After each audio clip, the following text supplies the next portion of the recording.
Meatballs with creamy garlic thyme. Sa ulam hiwa, sibuyas, celery, hiniwa ko lang ang mga ito sa maliliit na piraso. Pinalatan ko na rin ang carrots at pagkatapos ay hiniwa ko na rin. Mukhang may misteryo nangyayari dito ah.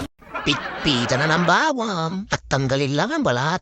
At sinimulan ko na ang timplada, liquid seasoning, sabay barurot at nilagay ko na rin ang mga itlog. Pinalasahan ng asin, garlic powder, paprika powder, cloves ground, oregano powder, at MSG. Naglagay din ako ng red bell pepper, sabay barurot at hinalo ko na sa kinilig na baka ang mixture. Kinasa ko na ang paddle, sabay pinaikot ko na. Oops, tigil ng konti. Naglagay din ako ng all-purpose flour at breadcrumbs powder. Kuluyan ikot at ayun. Tapos na.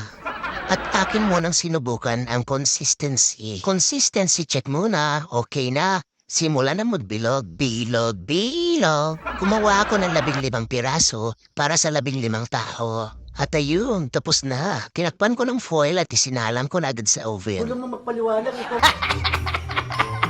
Makalipas ang 1 oras at kalahati, tinanggalan ko na ng foil at isinalang ko muli sa oven para maging golden brown ang kulay. At gumawa na rin ako ng sauce. Fresh milk, garlic powder, clarified butter, thyme, pepper, all-purpose flour, at drippings. Barurot time! At pagkatapos isinalang ko na, pinalasahan ko ng beef cubes, hinalo, at nilagay ko na sa meatballs. At ayun nga, nakatapos na naman ang isang produkto. Mukhang tiyambang walang sablay na naman ito. Hanggang sa muli!